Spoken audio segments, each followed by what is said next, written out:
Assalamualaikum warahmatullahi wabarakatuh. Alhamdulillah, salatan wassalaman ala rasulillah wa ala alihi wa sahbihi wa mawalah.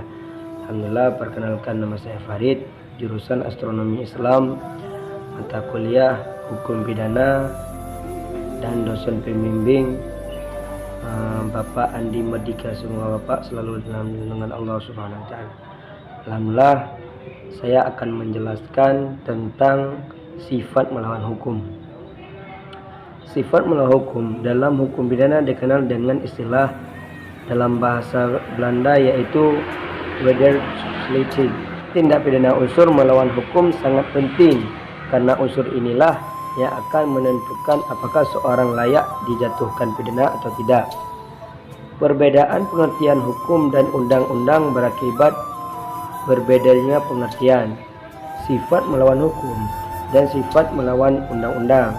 Bersifat melawan undang-undang berarti bertentangan dengan undang-undang atau tidak sesuai dengan larangan atau keharusan yang ditentukan dalam undang-undang atau menyerang suatu kepentingan yang dilindungi oleh undang-undang. Sedangkan sifat melawan hukum berarti bertentangan dengan hukum atau tidak suatu dengan larangan atau keharusan hukum atau menyerangan suatu kepentingan yang dilindungi oleh hukum.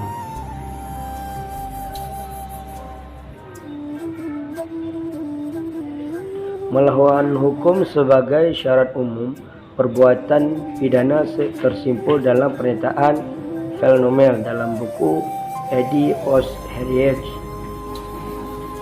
yang menyatakan sifat melawan hukum dari suatu perbuatan pidana adalah bagian dari suatu pengertian yang umum.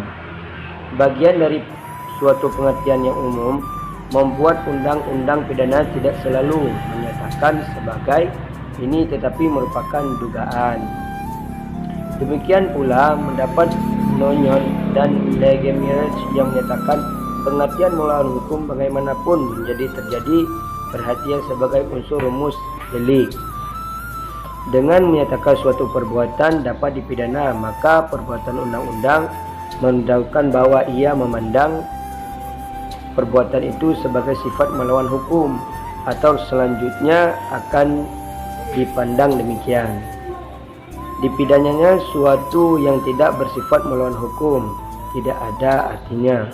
Melawan hukum sebagai syarat khusus atau special wederage. Biasanya kata melawan hukum dicantum dalam rumus delik. Dan dengan demikian sifat melawan hukum merupakan syarat tertulis untuk dapat dipidana suatu perbuatan. Yang dari bersifat melawan hukum adalah bertentangan dengan hukum yang umum pada umumnya, tetapi dalam hubungan bersifat melawan hukum sebagai salah satu unsur dari delik. Jika ada perselisihan mengenai ada tindaknya sifat melawan hukum dari suatu tindakan, hakim tetap terikat pada perumusan undang-undang.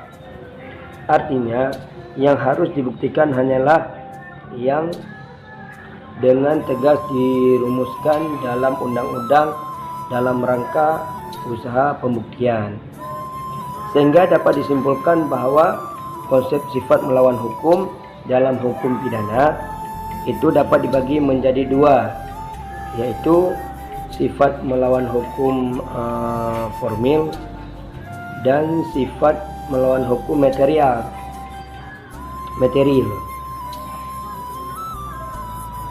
Nah, yang pertama kita akan membahas sifat melawan hukum formil. Artinya semua bagian unsur-unsur dari rumusan delik telah dipenuhi. Demikian pendapat Jonkers yang menyatakan melawan hukum formil jelas adalah karena bertentangan dengan undang-undang, tetapi tidak selaras dengan melawan hukum formil. Melawan hukum formil jelas adalah karena bertentangan dengan undang-undang, tetapi tidak selaras dengan melawan hukum formil juga melakukan hukum material. Di antara pengertian sesungguhnya dari melawan hukum tidak hanya didasarkan pada hukum positif tertulis tetapi juga berdasarkan pada asas-asas umum hukum. Pula berakar pada norma-norma yang tidak tertulis sebagai yang diatur dengan pasal 1 ayat 1 KUHP untuk dipidananya setiap perbuatan mengatut sifat melawan hukum formil. Para penganut sifat melawan hukum formil mengatakan bahwa pada setiap pelanggaran delik sudah dengan sendirinya terdapat sifat melawan hukum dari tindak pelanggaran tersebut. Nah, sedangkan yang kedua sifat melawan hukum material. Pertama, sifat melawan hukum material dilihat dari sudut perbuatannya. Hal ini mengandung arti perbuatan yang melanggar atau membayangkan kepentingan hukum yang hendak dilindungi oleh perbuatan undang-undang dalam rumus delik. 2. Sifat melawan hukum material. Sifat melawan hukum material dilihat dari sudut perbuatannya. Hal ini mengandung arti perbuatan yang melanggar atau membahayakan kepentingan hukum yang hendak dilindungi oleh perbuatan undang-undang dalam rumus delik. Tentu biasanya sifat melawan hukum material ini dengan sendirinya melekat pada delik-delik yang dirumuskan secara material. Kedua, sifat melawan hukum material dilihat dari sudut sumber hukumnya. Hal ini mengandung makna bertentangan dengan hukum tidak tertulis atau hukum yang hidup dalam masyarakat, asas-asas dan atau nilai-nilai keadilan dan kehidupan sosial dalam masyarakat. Dengan demikian, bahwa pandangan sifat melawan hukum formil mengatakan bahwa setiap pelanggaran delik sudah dengan sendirinya terdapat sifat melawan hukum dari pelanggaran tersebut. Berbeda dengan pandangan sifat melawan hukum material yang mengatakan bahwa melawan hukum merupakan unsur mutlak dalam perbuatan pidana serta melekat pada delik-delik yang dirumuskan secara material sehingga membawa konsekuensi harus dibuktikan oleh penuntut umum. Nah, itu yang dapat saya jelaskan pada materi sifat melawan hukum.